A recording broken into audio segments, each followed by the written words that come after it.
Domain authority और page authority में क्या डिफरेंस है? सर्च इंजन ऑप्टिमाइजेशन के कौन से टूल्स आपके फेवरेट हैं? एसईओ क्लर्क, मॉज, मॉज में कौन सा ऑप्शन यूज़ करते हैं? लिंक एक्सप्लोरर, उसमें मैं डोमेन अथॉरिटी और स्पैम स्कोर चेक करती हूँ ज़्यादा करके वेबसाइट्स का। तो डोमेन अथॉरिटी के बारे में बताइए, क्या वैल्यूज़ होती हैं उसके अंदर? So Shreya, do you have any question for us? Sir ने एक क्वेश्चन पूछा था जिसका मुझे पता, उसका आंसर क्या है? Commerce manager.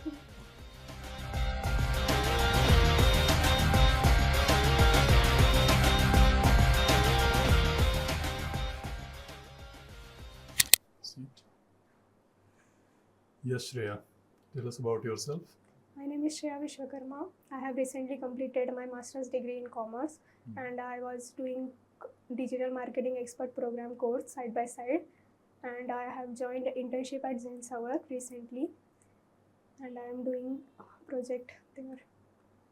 So, can you tell us about your project, Little Express Preschool? Yes, Little Express Preschool. It's based on Noida, and it's a preschool like age 1 and 5. इस ग्रुप के बच्चों को हम सिखाते हैं उस स्कूल में, and we our targeted audience is parents, कि हम कितना ज़्यादा उन्हें हमारे फैसिलिटीज़ के बारे में बता सकें कि हम कैसे फैसिलिटीज़ प्रोवाइड करते हैं। ओके, सो सोशल मीडिया स्ट्रैटेजी जब आप इसकी क्रिएट कर रहे थे, what was the thought process? क्या चल रहा था आपके दिमाग में, कैसे इंगेज करेंगे कि जैसे हमारे लिटिल प्री स्कूल है, उसमें क्या फैसिलिटी, अब बच्चे तो देख नहीं रहे सोशल मीडिया, जो है वो पेरेंट्स देख रहे हैं, तो उन्हें हम कैसे बता सके कि हमारे प्री स्कूल में केयर, जो बच्चों की केयर है वो अच्छे से ली जाती है, अलग अलग तरीके से एक्टिविटीज़ ली जाती है, अर्ली एजुकेशन क्यों ज़रूरी है, ये सब जो चीज़ें हैं प्री स्कूल के लिए ज़रूरी, वो हम सोशल मीडिया के थ्रू पेरेंट्स को बता सकें। तो उसमें कंटेंट टाइप क्या क्या आप यूज़ करते हैं और किस तरह का कंटेंट शेड्यूल है आपका? कंटेंट हम रील्स, पोस्ट ऐसे यूज़ करते हैं, पोस्ट के ज़रिए फैसिलिटीज़ वगैरह बताते हैं, और रील्स में हम ऐसे थोड़े क्राफ्ट एक्टिविटीज़, जैसे पेरेंट्स उनके बच्चों को घर पे भी करवा सकें, तो वैसे क्राफ्ट एक्टिविटीज़ दिखाते हैं। ओके, सो जो अगर मान लीजिए वहाँ पे पेरेंट्स टीचर मीट हो रहा है, उसको आप सोशल मीडिया पे कैसे कवर करके दिखाओगे और कैसे आप इंगेजमेंट क्रिएट करोगे उसके लिए? पेरेंट्स टीच मीटिंग में जैसे अभी पेरेंट्स भी अपने जो उनके प्रॉब्लम्स है या फिर बच्चों को संभालने में उनके स्टडी रिलेटेड अगर वो कुछ डिस्कस करते हैं या तो फिर टीचर्स कुछ टिप्स देते हैं, तो उसको हाईलाइट करके हम दिखाएंगे बाकी के पेरेंट्स को ऑन सोशल मीडिया। इससे आपको ये नहीं लग रहा कि छोटे जो बच्चे हैं बिना उनके परमिशन के ये चीज़ें हो रही हैं, तो ये प्राइवेसी का इशू बन रहा है और सोशल मीडिया के ऊपर बच्चों का फ़ोटो जाना और उसका मिसयूज़ होना, इसको आप लोग कैसे देखते हैं? मिसयूज़ हो, हम ऐसा तो कुछ करते नहीं है, और बच्चों के फ़ोटोज़ हम एज डायरेक्ट फ़ोटो नहीं यूज़ करते, उसे हम विथ इन्फोग्राफिक चीज़ में कन्वर्ट करके फिर यूज़ करते हैं, और उसका मिसयूज़ हम होने देते नहीं हैं। पेरेंट्स का भी हमारे साथ कोऑपरेशन रहता है उस चीज़ में, तो फिर हम उस हिसाब से करते हैं। Created engaging child-centric content that resonated with parents, है ना? So apart from reels and social media updates, आप पेरेंट्स तक और डिजिटली पहुंचने के लिए क्या चैनल्स यूज़ करते हैं और उसके लिए क्या एक्टिविटीज़? कोरा यूज़ करते हैं, कि मतलब अभी गूगल पे भी लोग सर्च करते हैं कि प्री स्कूल में क्या क्या होना चाहिए, तो कोरा यूज़ करते हैं हम। ट्विटर भी यूज़ करते हैं, यूट्यूब यूज़ करते हैं, पिंटरेस्ट यूज़ करते हैं सोशल मीडिया प्लेटफॉर्म्स में। एक तरीका ये है कि लोग अपने बच्चे को नॉमिनेट करते हैं for some award, best looking kid award, सब आपने देखा है सोशल मीडिया पे इस तरह की चीज़ें चलती हैं। People can nominate their own kid and finally वो नॉमिनेशन के थ्रू भी मार्केटिंग होती है। आपने ट्राई किया? नहीं, ऐसा ट्राई नहीं किया। ठीक है, अपार्ट फ्रॉम सोशल मीडिया और कौन कौन से मॉड्यूल हैं जिस पे आप कंफर्टेबल हैं? SEO and Google Ads, Meta Ads. Okay. मैं यहाँ पे देख रहा हूँ कि you have done MCom specialization in marketing but distance learning. Yes, क्यों? एक्चुअली मुझे एमबीए करना था, लेकिन कुछ चीज़ों की वजह से वो नहीं कर पाई।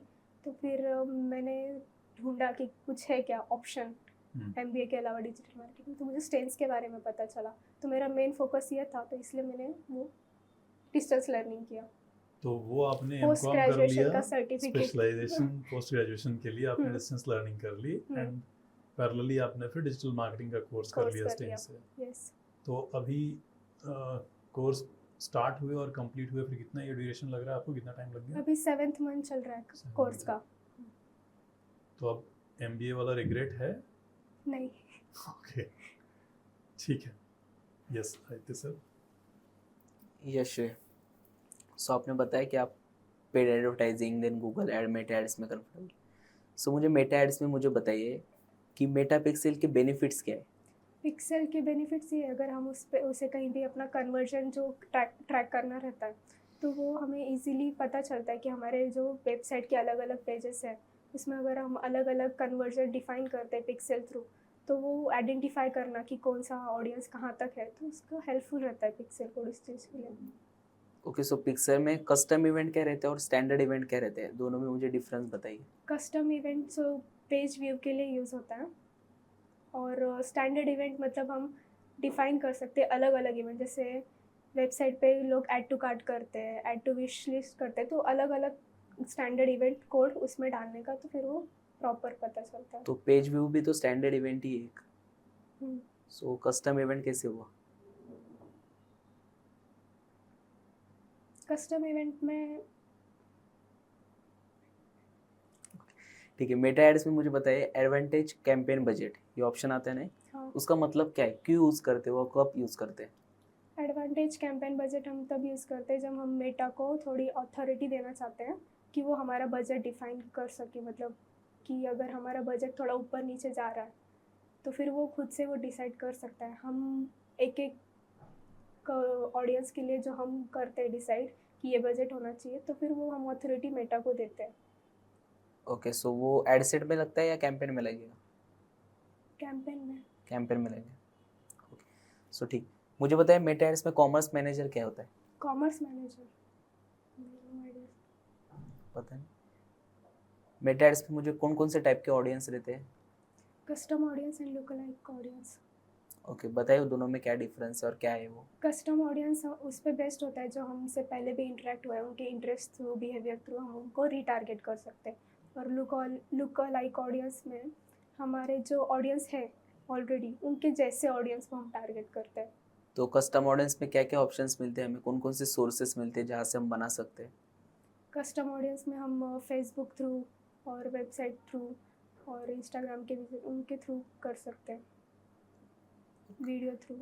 ओके, मैं ऐसा टारगेट कर सकता हूँ कि समझो इसने मैं मल्टीपल यूज़र ने मेरी पिछली ऐड देखी है, हाँ, और फिर कर मैं सकते उसको हैं। कर सकता हूँ मैं ऐसा टारगेट? पिछली ऐड देखी ऐसा हाँ, और सिर्फ मुझे उनको ही टारगेट करना है? कर सकते हैं। कहाँ मिलता है ये ऑप्शन? कस्टम ऑडियंस में मिलता है। ठीक है, यस। ओके।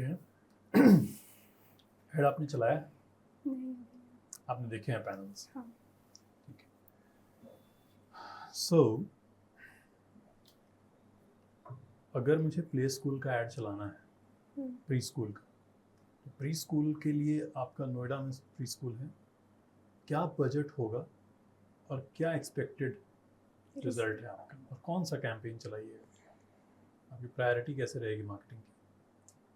अभी तो एडमिशन्स वगैरह तो हम अब इस पीरियड में नहीं रहते, तो अगर इस पीरियड में करना है हमें एडवर्टाइजिंग, तो अवेयरनेस ऐड चलाऊंगी, और अवेयरनेस एंगेजमेंट ऐड भी, और उसका बजट 2000-3000 पर मंथ या पर डे। पर डे या पर मंथ? तो बहुत ज़्यादा डिफरेंस है। हाँ, सो पर डे लगाने वाले हैं या पर मंथ? Per month. अभी क्योंकि जब एडमिशन प्रोसेस रहता है तो फिर हमें ज़्यादा लीड्स की भी ज़रूरत तो रहती है। 3000 रुपीज़ पर मंथ का मतलब 100 रुपीज़ पर डे। इससे आप अवेयरनेस करें। How many people you are expecting to reach? 10 to 15 के। 10,800 rupees. ओके. आपने लिखा हुआ है यहाँ पे your hobbies reading books. Recently आपने कौन सी बुक पढ़ी? रिसेंटली मैं द वॉर ऑफ लंका पढ़ रही हूँ. अच्छा. हम्म. और अगर आपसे कोई पूछे हम्म. कि आप किसी को से आयते सर को एक बुक गिफ्ट करिए हम्म. जो आपकी फेवरेट हो कि this is going to help, कौन सी बुक आप गिफ्ट करिएगा? 2 बुक्स है जो मेरी फेवरेट है, the power of your subconscious mind and एक the monk who sold his Ferrari. वो दोनों मैं करूँगी. कुछ लोग ऑडियो बुक आजकल सुनते हैं, है ना? आप पढ़ना पसंद करते हैं या फिर सुनना? पढ़ना पसंद है आपको. और यूजुअली आप कितना टाइम लगता है आपको एक बुक फिनिश करने में? अभी थोड़ा सा शेड्यूल बिजी हो तो ज़्यादा टाइम भी लग जाता है, या तो फिर 2 हफ्ते 3 हफ्ते में एक बुक, अगर एक बहुत book ज़्यादा finish. इंटरेस्ट आ गया तो. ओके. सो अगर मैं आपसे बोलूं कि मुझे ई कॉमर्स स्टार्ट करनी है ना, मैं अगर बुक्स को लेकर के ई कॉमर्स शुरू करूं, whether it is helpful or whether it is a good decision or a bad decision to start e-commerce with books? Competition काफ़ी ज़्यादा है बुक्स ई कॉमर्स के लिए. अगर हम उस लेवल पे करते हैं कंपटीशन के साथ तो इट्स अ गुड डिसीजन, वरना थोड़ा. ओके. और बाकी के जो फैक्टर्स हैं ई कॉमर्स में, उस एंगल से गुड पार्ट क्या है बुक्स के साथ स्टार्ट करने का, और बैड पार्ट क्या है? बैड पार्ट तो आपने एक बताया, कंपटीशन बहुत ज़्यादा है. कंपटीशन बहुत ज़्यादा है. ओके. इजीली एक्सेसिबल है, या फिर लोग इतना वो ट्रस्ट इश्यूज भी नहीं है कि हम इस साइट से ख़रीदें या नहीं ख़रीदें. वैसे ये गुड पार्ट्स हो सकते हैं इसके. हम अमेज़ोन थ्रू भी ज़्यादा बेच सकते हैं, क्योंकि अमेज़ोन थ्रू अगर हम बेचते हैं तो लोग ये नहीं देखते कि सेलर कौन है. तो बुक्स उधर से भी कर सकते हैं अपन cell. Can you think of any reason why Amazon and Flipkart they both started with books? Competition तो उस वक्त भी होगा, शॉप पे बुक्स मिलती हैं, but they both started with books. Can you think of reason?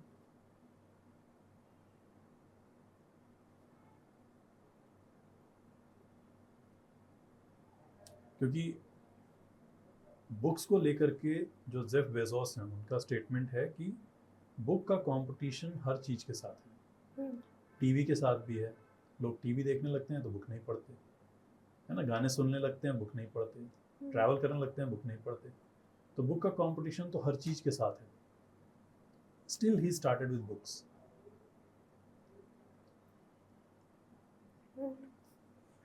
Okay. अगर आपको ई कॉमर्स स्टार्ट करना रहा तो आप कौन से प्रोडक्ट से शुरू करिएगा?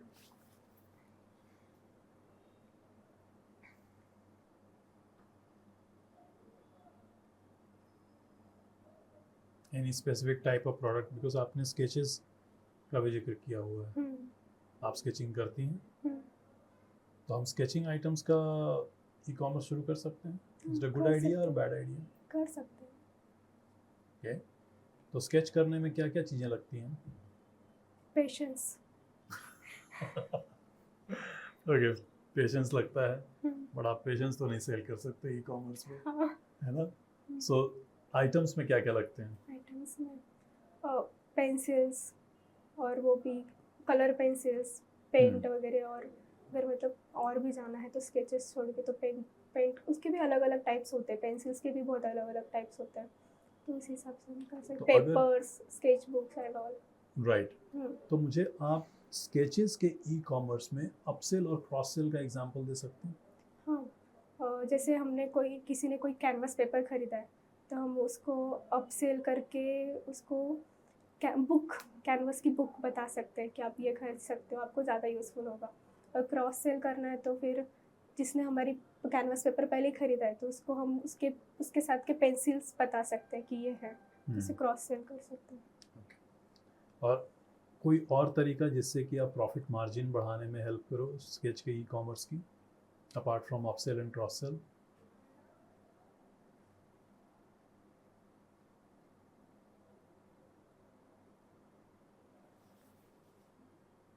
ग्रुप या बंडल्ड प्रोडक्ट बेच सकते हैं, हाँ वो बेच सकते हैं।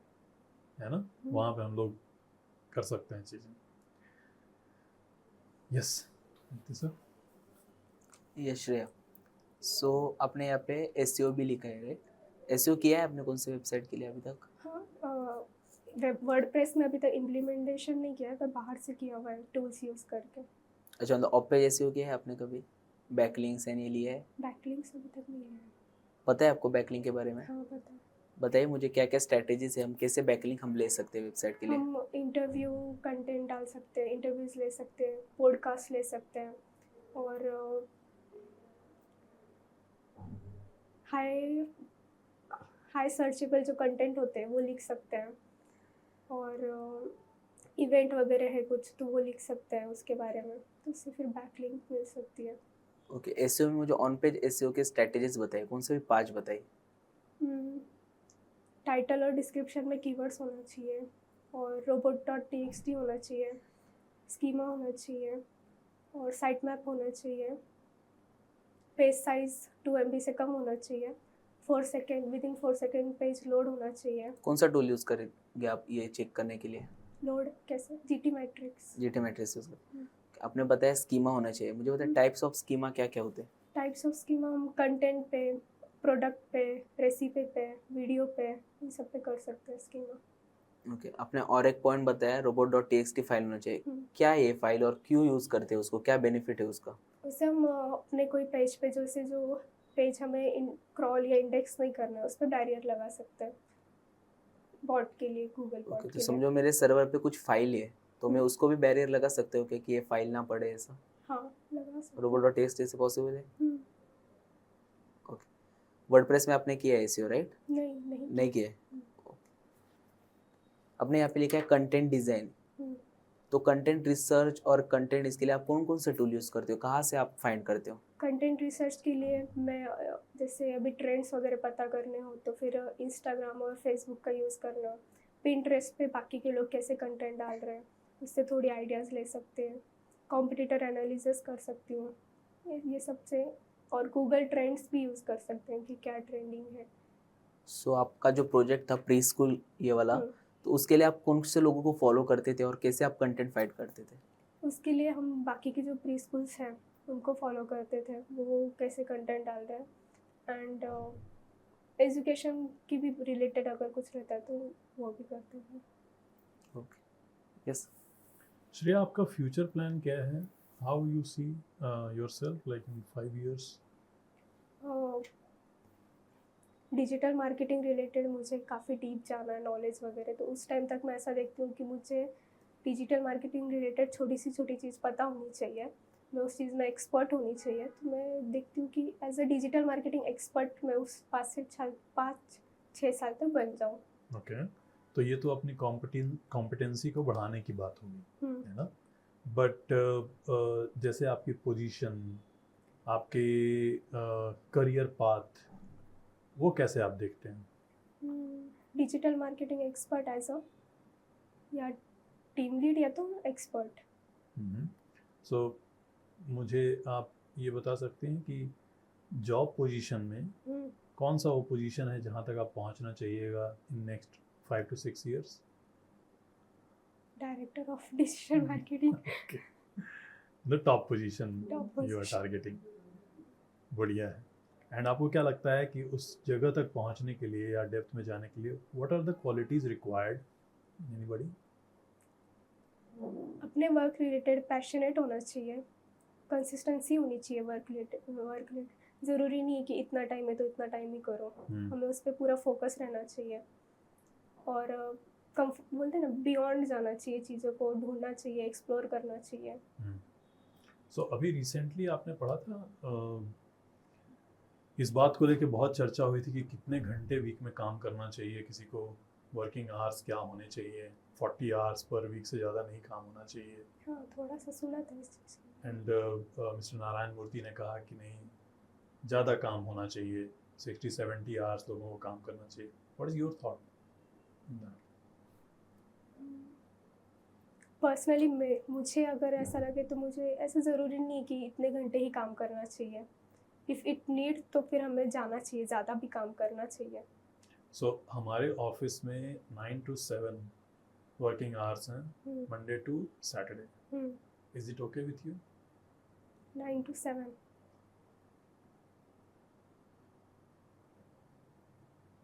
यस। नॉर्मली 9 to 7 है, बट कभी कभी स्ट्रेच हो जाता है 7:30, 7:45, किस दिन लोड रहा 8 PM हो जाता है। यस, अगर ज़रूरत है तो चलेगा। फैमिली में कौन कौन है आपके? जॉइंट फैमिली है, अच्छा, लेकिन मेरी पर्सनल डैड और मॉम, ब्रदर एंड उनकी वाइफ, ब्रदर की एंड सिस्टर है। सिस्टर आपसे बड़ी है छोटी? बड़ी है। बड़ी है। Okay, and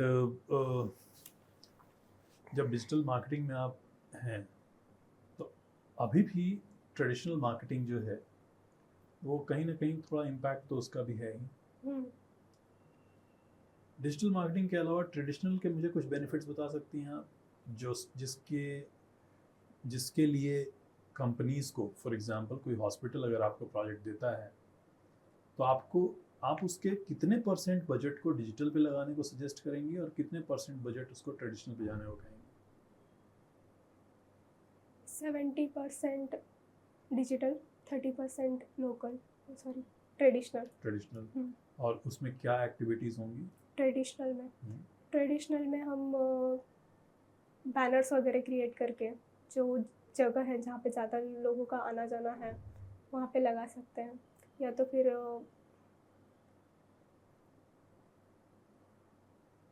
banners pamphlets use कर सकते हैं। ओके, और उसके ऐसे कुछ बेनिफिट्स हैं जो डिजिटल में अचीव नहीं होते? हाँ, लोकल जो लोग होते हैं उनको, वो अगर उनका डेली रूटीन है वहाँ से आना जाना, तो फिर वो नाम देख के उनका फिट हो जाता है, तो लोकल ऑडियंस में वो ज़्यादा।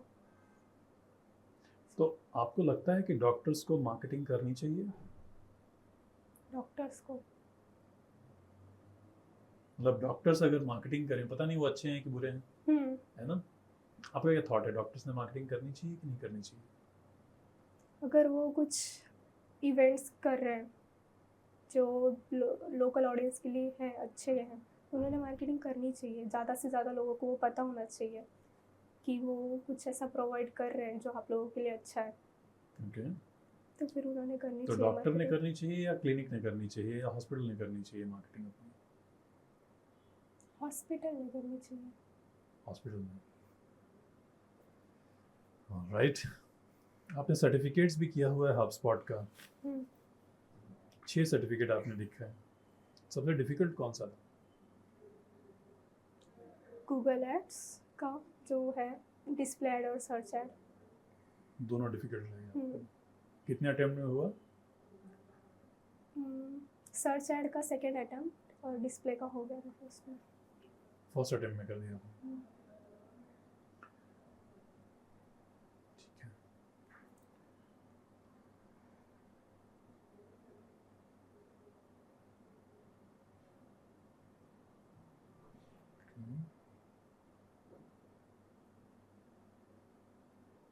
सर्च इंजन ऑप्टिमाइजेशन के कौन से टूल्स आपके फेवरेट हैं? SEO क्रैक और मॉज में कौन सा ऑप्शन यूज़ करती हैं?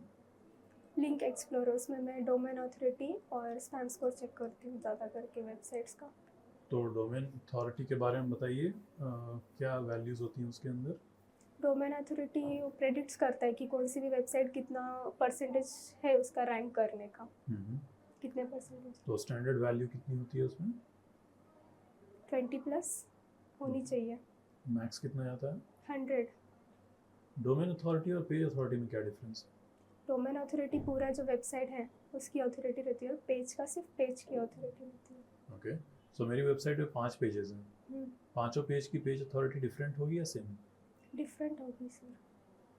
पांचों की डिफरेंट होगी। अगर मान लीजिए गूगल से मुझे एक खराब बैकलिंक मिल गया, मतलब किसी वेबसाइट से एक खराब बैकलिंक मिल गया, क्या मैं गूगल को बता सकता हूँ कि इस खराब बैकलिंक के असर को नलीफाई कर दूँ? यस, बता सकते हैं। कैसे? पहले तो अगर हम उनसे डायरेक्ट कांटेक्ट करने की कोशिश करते हैं कि हमें ये बैकलिंक नहीं चाहिए, तो अगर फिर भी वो कुछ एक्शन नहीं लेते, तो हम गूगल सर्च कंसोल में एक ऑप्शन होता है रिमूवल का, बैकलिंक रिमूवल का, वो करके फिर डिसअलाउ करके उसका टेक्स्ट फाइल बना के एक डिसअलाउ टूल है, उसमें वो फाइल सबमिट कर देने की। इससे फिर गूगल को पता चलता है कि ये बैकलिंक्स में इग्नोर करना है। ओके। एक प्ले स्कूल है, नोएडा का ही है। अगर मैं आपको उसका कंटेंट कैलेंडर बनाने को बोलूँ कि अभी दिवाली दशहरा आ रही है, सो पूरे अक्टूबर महीने का कंटेंट कैलेंडर मुझे चाहिए होगा शेड्यूल के साथ, कितना टाइम लगेगा आपको? 1 or 2 day. 1 or 2 day. And are you comfortable with designing? Yes. कौन सा टूल यूज़ करती हैं? कैनवा, और वीडियो अगर कुछ एडिट वगैरह करना हो तो InShot. सो अगर मैं आपसे कहूँ कि मुझे कुछ डिज़ाइंस दिखाइए अपने बनाए हुए, तो हैं आपके पास रेडी? है मेरे पास, लेकिन मैंने फ़ोन बाहर रखा है। अच्छा, फ़ोन में है, आप दिखा सकते हैं। बढ़िया। Yes. No sir. So Shreya, do you have any question for us? Sir ने एक क्वेश्चन पूछा था जिसका मुझे पता, उसका आंसर क्या है? Commerce manager. So Meta ads में कॉमर्स मैनेजर रहता है, जहाँ पे हम कैटलॉग क्रिएट कर सकते हैं, उससे हम सेल ऐड चला सकते हैं। तो कैटलॉग में हम अपने प्रोडक्ट्स जो रहते हैं वो ऐड कर सकते हैं, उसके सेट बना सकते हैं।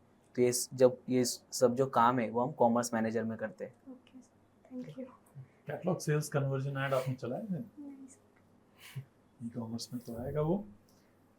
Okay, any other question? नहीं। सो श्रेया, फीडबैक टाइम।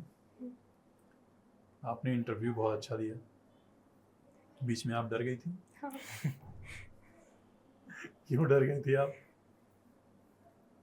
इंटरव्यू में थोड़ा नर्वस हुए स्टार्टिंग में? सो आपका जो डर है वो विजिबल था, जबकि यू आंसर्ड रियली वेल। जो चीज़ें आपको पता हैं वो आपको पता है बहुत अच्छे से। प्रैक्टिकल एक्सपोजर और चाहिए। ऐड का जो आंसर है कि मैं ऐड अभी तक चला ही नहीं हूँ, चलाना चाहिए। बैकलिंक मैं ली नहीं हूँ, होना चाहिए। बैकलिंक आपने डोमेन क्लेम कर लिया जो कोर्स के साथ होता है? नहीं, अभी नहीं। तो वो आप करके अपनी खुद की एक वेबसाइट ज़रूर बनाइए। आपने पूरे करियर को प्लान किया है डिजिटल मार्केटिंग के लिए, है ना? And one thing I am sure Aditya sir will also agree कि आप बहुत कॉन्फिडेंटली आंसर करते हो जो आप आंसर करते हैं, है ना? आपका प्रेजेंस भी बहुत अच्छा है, एकदम सिंसियर स्टूडेंट वाला है, और accordingly you are answering also जो आपको कंटेंट पता है। डरना नहीं है। कभी कोई आंसर अगर नहीं आया या चीज़ें पता नहीं है तो you can always have this thing कि सर अभी तो I am not able to recall, but yes I can get back on this, I am not able to recall right now. तो उसके लिए घबराना नहीं है। Be ready for the next question. हो सकता है नेक्स्ट भी ना आए, तो भी नहीं घबराना, बिकॉज आपने कुछ चीज़ें प्रिपेयर की हैं जो आपकी अच्छी हैं। जस्ट जैसे वो देखते थे ना कि कई बार सचिन तेंदुलकर भी बॉल अगर ऊपर से आई तो झुक जाता था, वो वेट करता है अच्छे बॉल का, आएगा तो फिर पीट देंगे। तो अगर वो पहले ही नर्वस हो जाएगा तो वो अच्छे बॉल के टाइम पे भी वो हिट नहीं कर पाएगा। तो इट्स वेरी इंपॉर्टेंट कि आप नर्वस होना। पहली फर्स्ट इंटरव्यू दे रहे हो आप? नहीं, मॉक यहाँ फर्स्ट है आप? मॉक फर्स्ट है। इससे कहाँ पहले इंटरव्यू दिया आपने? अभी वाव इन्फोटेक में दिया था मैंने। अच्छा, वाव में दिया था और सिलेक्ट भी हो गई थी। सिलेक्ट भी हुए? नहीं, आप हो जाओगे सेलेक्ट जहाँ पे आप इंटरव्यू दोगे। And just work on content part, ठीक है? आई एम वेरी ग्लैड कि you are aiming high in digital marketing. So उसके लिए मेहनत भी करनी होगी, और मेहनत एक जो आप में नेचुरल बेनिफिट है वो है आपकी मेमोरी बड़ी अच्छी है ना? You are able to recall. जब मैंने देखा कि जब वो क्वेश्चंस ऐसे वाले आए जो उसके आंसर पता हैं तो आप धड़ल्ले से एकदम बताते हो, राइट? सो बाकी जब प्रैक्टिकल वाले में नो हो रहा है उसको यस कर डालना है, जितना हम लोग फास्ट करें। एंड कंटिन्यू रखिए इसी एंथुजियाज़म को और इसी स्पीड से पढ़िए। प्रैक्टिकल्स पे थोड़ा ज़्यादा ध्यान बताइए। पैनल्स पे कैटलॉग जो हम लोग ऐड सीखते हैं तो कैटलॉग सेल्स का ऐड एक आता है। हमने शॉपिफाई के टाइम पे ऐप जो फेसबुक चैनल मेटा चैनल का ऐप है उसको डाल करके सिंक भी किया था प्रोडक्ट्स को, तो वो सबको थोड़ा रिवाइज करिए। ई कॉमर्स में हमने कैसे किया था। जो स्टैंडर्ड इवेंट्स और कस्टम इवेंट वाला भी क्वेश्चन था आदित्य सर का, वो थोड़ा हम लोग बेटर आंसर कर सकते हैं। हाँ, कस्टम इवेंट कैसे कोड आप डिफाइन करते हो, कैसे आप ऐड करते हो, आप एग्जाम्पल दे सकते हो कि ये एग्जाम्पल है कस्टम का, और स्टैंडर्ड के तो अपने एग्जाम्पल्स हैं ही, जैसे आप ऐड टू कार्ट वगैरह बता रहे थे। सो उसको थोड़ा सा हम लोग और बेटर कर लें और शार्पन कर लें। ठीक है। सो इस इंटरव्यू के बाद आपसे एक्सपेक्टेशन मेरी और बढ़ गई है। So just work hard and yes I am really glad you suggested really good books. तो वो बहुत अच्छा है, बढ़िया है। कई बार ऐसा होता है ना कि रिज्यूमे में हर कोई लिख देता है रीडिंग बुक्स, मगर उसने पढ़े ही नहीं होते बुक्स तो कहीं से कॉपी कर लेता है। लेकिन आप पढ़ रहे हो, बहुत अच्छा है, और स्केच भी कर रहे हो, बहुत बढ़िया। ठीक है, all the best. Thank you sir. Yes Aditya sir.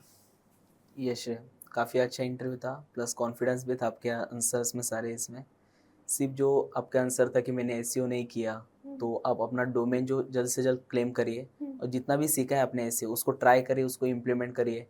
आप अपने खुद के बारे में वेबसाइट बनाइए और उसको रैंक करने की ट्राई करिए, सो आप ज़्यादा उसमें सीखोगे। प्लस फेसबुक ऐड आप चलाएंगे, किसी का प्रोजेक्ट मिलता है कि देखिए मिलता है तो, नहीं तो पैनल में भी आप जो कॉमर्स मैनेजर था तो हम बना तो सकते ही, कैटलॉग और प्रोडक्ट तो ऐड कर ही सकते हैं, तो वो सारे ऑप्शन एक बार आप ट्राई करिए। ओके, तो प्रैक्टिकल पे ज़्यादा ध्यान दीजिए, बाकी बहुत सही था। All the thank you best. Sir.